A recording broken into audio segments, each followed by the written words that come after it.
এক্সিডেণ্টৰ সংক্ৰান্তে ৰাতি আমি কোনো ধৰণৰ গুৱাহাটী ট্ৰেফিক পুলিচে কোনো ধৰণৰ খবৰ পোৱা নাছিলে। মই আৰক্ষী বিষয়াক ফোন কৰিছো, পুলিচ থানাত মই ফোন কৰিছো আৰু মই জনাইছো তেওঁলোকক যে এনেকে তেনেকে হৈছে। গতিকে মই যদি পলালোহেঁতেন হয়তো মই আৰক্ষীক নিজে মই ফোন নকৰিলো হয়। গ'ল কথা গ'ল, দুজন ল'ৰাই মোৰ পিছা কৰিছে বুলি মই গম নাপাওঁ। তেওঁলোকে পিছে পিছে আহি মোক খেদি খেদি ভিডিঅ' কৰিছে।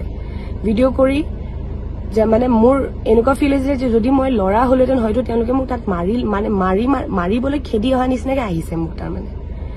গতিকে এগৰাকী ছোৱালী হৈ মইতো তাত যুঁজিব যাব নোৱাৰো ল'ৰাখিনিৰ মাজত। আৰু কোনো ধৰণৰ এইটো যুক্তিসংগত কথাও নহয় যে এজনী ছোৱালীয়ে তেনেকে ৰাতি মানে নামি যাব বা ল'ৰাকেইটাৰ মাজত যাব। গতিকে মই নগৈ মই ঘৰলৈ গুচি আহিলো। গুচি অহাৰ পিছত নেক্সট ডে কিন্তু ৰাতিপুৱাই মই গৈছো মোৰ দেউতাক লৈ দিছপুৰ থানালৈ। মই গৈছো, মোৰ এক্সিডেণ্ট হোৱা গাড়ীখনো লৈ গৈছো।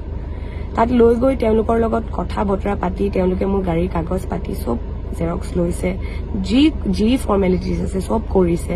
তেওঁলোকে মোৰ গাড়ী চাইছে, চাই মেলি তেওঁলোকে গোটেইখিনি ইনভেষ্টিগেশ্যন যি কৰিব লাগে গোটেইখিনি কৰিছে। কৰি মেলি তেওঁলোকে এইটোৱে কৈছে যে এইটো এটা এক্সিডেণ্ট।